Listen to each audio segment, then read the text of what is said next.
안에서 에스트로겐의 영향을 계속 받으면 변성이 돼요. 근데 대부분이 나쁜 쪽으로 변성이 되기 때문에 자궁 내막 증식증이나 내막 암으로 변하거든요. 저는 사실 이건 다낭성 때문이라고 생각을 하는데 작년부터 자궁 경부암보다 자궁 내막암이 앞섰어요. 근데 이제 암으로 가게 되면 일단 제일 무서운 건 출혈이에요. 내막암은 이제 자궁을 드러내게 되는데 자궁을 드러내는 거에 대한 그 무서움과 여성성의 상실이라고 공포를 느끼고 우시는 분들도 되게 많아요. 원래는 내막암이 진짜 발생을 많이 하는 시기가 폐경기 전후예요. 그때 10배 이상 발생을 하거든요. 일반 나이대에 비해서. 다낭성 난소 증후군이라는 게 호르몬이 꼬이고 불균형에서 생긴 거기 때문에 그래서 생리가 틀어지거나 불순이 있으면 반드시 내가 다낭성인지 아닌지를 확인을 하는 게 중요하고요. 다낭성 증후군이 되면 일단 부정출혈이 너무 많아지거나 아니면 무월경이 길어지거나 이게 제일 크게 나타나는 산부인과 포인트고요. 내막이 그냥 두껍다라는 얘기를 들으면 그냥 간과하지 마시고요. 꼭 그냥 가까운 데 가서 피펠 조직 검사라도 해보시는 걸 추천을 드립니다.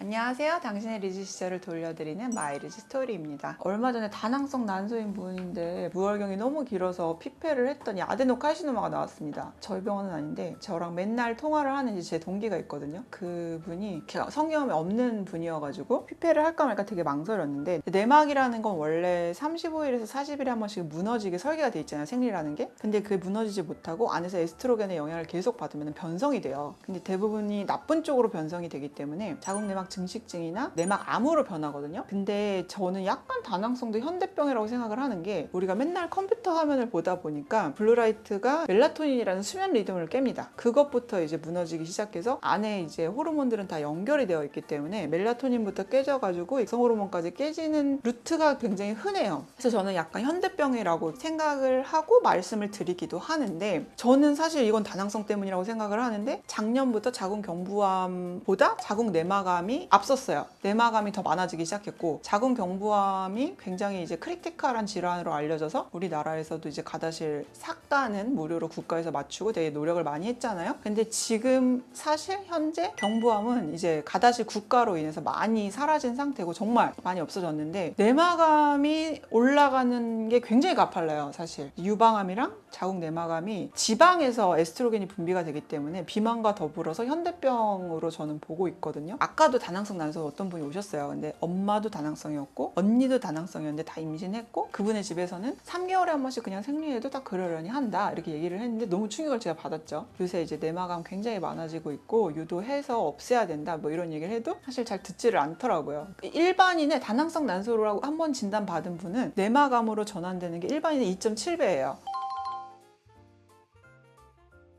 엄청난 하혈을 하게 되고요. 내가 생리 때가 아닌데 패드를 넘치는 피를 보이기 시작하면 사람은 공포를 느끼기 시작합니다. 그래서 이제 당장 병원에 오는 거죠, 사실. 근데 이제 암으로 가게 되면 일단 제일 무서운 건 출혈이에요. 그러다가 출혈이 하게 돼서 정맥이나 동맥에 상처가 생겨가지고 지혈이 안 되기 시작하거나 구조가 무너져서 지혈을 할 수 없는 상태가 되거나 이러면은 사실 제가 말씀을 드렸죠. 자궁 옆에 가장 두꺼운 혈관이 지나가고 예전에 이제 아기 낳다가 돌아가시는 분들의 99%가 그 동맥이 상처가 나서 돌아가시는 거라고 자궁 동맥이라고 있거든요. 그래서 자궁을 드러낼 때도 그 동맥을 1분 안에 지져서 깨끗하게 자르지 않으면 순식간에 바이탈 흔들리면서 돌아가십니다. 그래서 굉장히 중요한 동맥이 있어요. 거기는 1분 펌핑하면 그냥 사망해요. 정말 굉장히 무섭고 조심해야 되는 동맥이 있습니다. 제가 그거는 몇 번 채널에서 말씀드린 적이 있는데 이제 거기까지 캔서가 먹어서 동맥이 지혈이 안 되거나 정맥이 지혈이 안 되는 정도가 되면은 사실 근데 이거는 많은 분들이 모르시는데 동맥보다 더 무서운 게 정맥피예요. 동맥은 좀 통통하거든요. 꼬매기가 가능해요. 근데 정맥은 찢어지면 정말 끝입니다. 출혈이 걷잡을 수 없어지면은 그건 정말 순식간에 큰일이 날 수 있고요. 내막암은 이제 자궁을 드러내게 되는데 자궁을 드러내는 거에 대한 그 무서움과 여성성의 상실이라고 공포를 느끼고 우시는 분들도 되게 많아요. 그래서 어느 정도냐면은 당분간은 생리혈이 빨리 나오게 하는 호르몬제를 선택하는 분들도 굉장히 많습니다. 생리를 안 해도 되는데도 불구하고. 그래서 한 5년은 생리를 하는 호르몬제를 쓰다가 어느 정도 이제 받아들여지면은 생리 안 하는 호르몬제로 이렇게 자연스럽게 바꾸는, 이렇게 하는 방법도 되게 많아요. 그리고 사실 암이라고 하면은 자궁만 드러내지 않죠. 자궁, 난소, 옆에 림프노드 다 파죠. 경부 없애고. 근데 사실 그렇게 얘기해도 제일 싫은 건 자궁경부암이에요. 자궁경부암은 방광, 자궁, 질, 항문이 다 뚫려서 원루트가 돼버리기 때문에 정말 괴로워요. 정말 고통 속의 마지막을 맞이해야 한다고 해야 되나? 정말 고생 많이 하셔. 자궁경부암만은 정말 걸리면 안 된다라고 생각을 하고, 원래는 내막암이 진짜 발생을 많이 하는 시기가 폐경기 전후예요. 그때 10배 이상 발생을 하거든요. 일반 나이대에 비해서. 근데 요새는 20, 30대도 진짜 많아요. 그래서 저는 이제 학회에 가서 이제 새로운 보고를 들을 때마다 무조건 피폐를 해야겠다, 이 생각을 꼭 합니다. 사실 요새 또 재밌는 건 뭐냐면 피부과에서 진료 의뢰서를 많이 보내세요. 여드름이 아무리 잡아도 안 잡혀. 아무리 짜내도 네버 엔딩이야. 호르몬은 그냥 뇌 그 자체랑 그냥 혈액이라고 생각하면 돼. 혈액이 끊기지 않는 한 여드름이 어떻게 마르겠어. 네버 엔딩이지. 그렇게 여드름이 해소가 안 되는 분들은 피부과에서 의뢰서를 아시는 분들은 써서 보내더라고요. 그래서 설명을 하고 이렇게 다낭성 설명을 하면, 그런 분들은 근데 되게 의외로 여드름 때문에 다낭성 생긴 분들은 치료 되게 잘 따라온다. 그래서 피부과에서 보낸 분들은 되게 치료가 성공적이야. 항상 빨리 끝나고.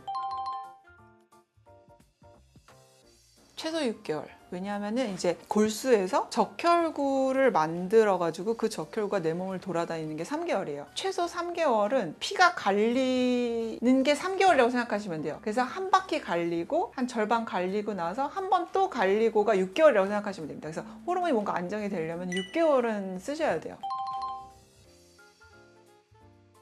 사실 되게 쉬워요. 누가 봐도 건강한 식습관과 누가 봐도 건강한 생활습관, 그리고 10시부터 2시까지는 자고 있어야 하고, 자기 전에 핸드폰이나 컴퓨터 화면을 안 보는 게 좋습니다. 특히 1시간 전에는. 사실 그거를 지키면은 다낭성은 잘 재발을 안 하는데, 현대인들은 그게 어렵죠. 밤에 카톡 오면은 혹시 회사인가 봐야 되고, 심심하니까 핸드폰보다 자게 되고, 그게 좀 어려운 것 같아요.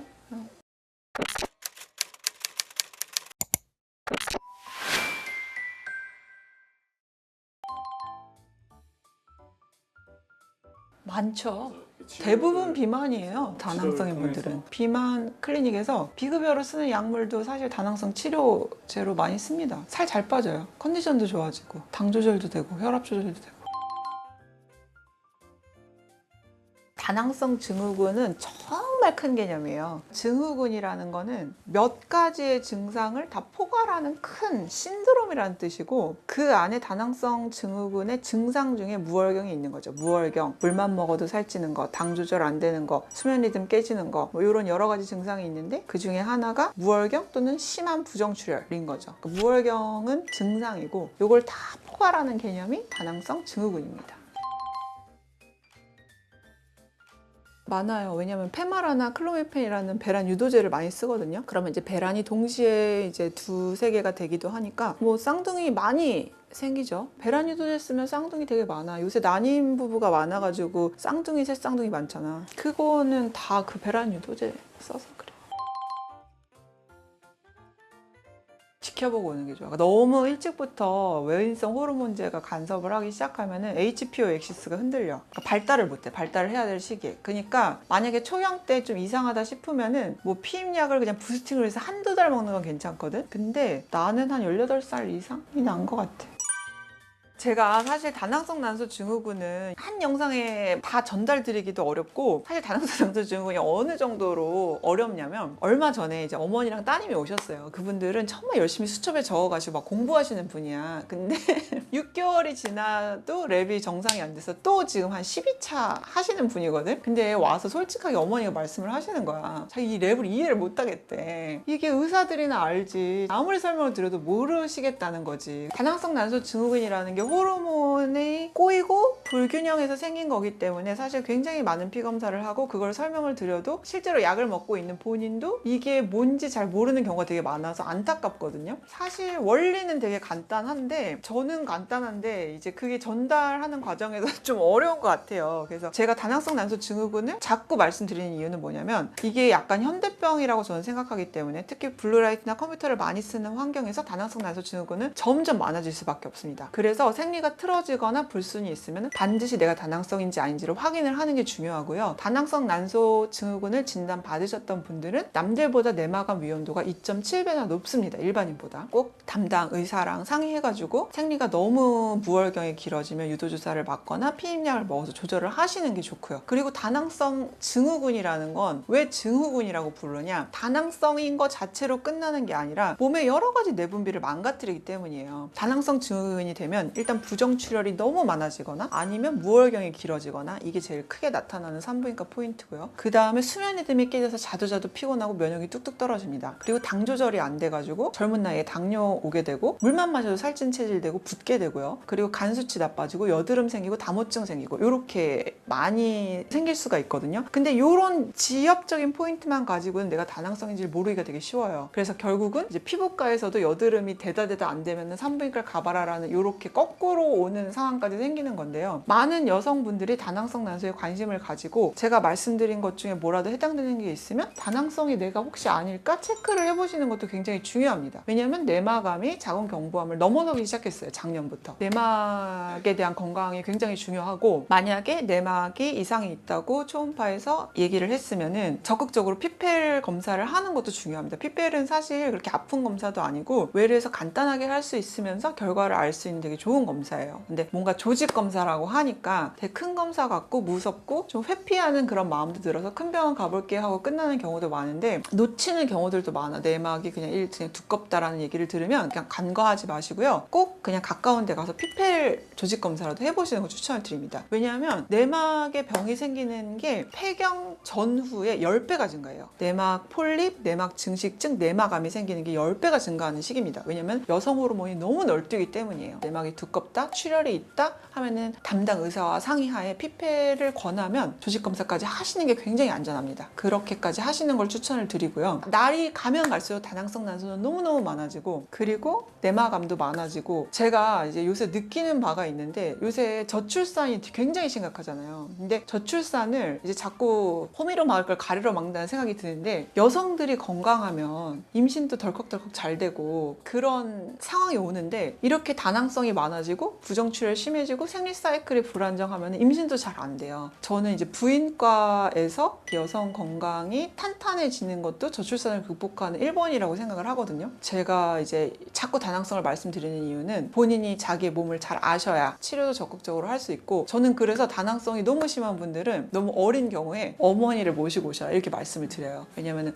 혼자서는 감당하기 어렵고 이해가 안 될 수도 있는데 어머니랑 같이 얘기를 듣고 생활습관 교정이나 수면 교정을 하면 그래도 같이 좋아지는 경우가 꽤 많거든요. 다낭성 난소 증후군은 앞으로 더더욱 많아질 질환이고 치료가 적극적으로 필요한 질환입니다. 다낭성 난소의 증후군의 사실 대표적인 큰 목표는 딱 두 가지예요. 내가 폐경이 될 때까지 내막암이 걸리지 않는 것. 두 번째는 꼭 내가 아기가 갖고 싶은 때가 됐을 때 제대로 난자가 배란이 돼서 아기를 갖는 것. 이 두 가지가 가장 큰 목표입니다. 나머지는 그냥 일상생활 관리라고 생각하시면 돼요. 너무 겁먹을 건 없으시되 정확하게 내 상황을 알고 교정을 하시는 게 꼭 필요합니다.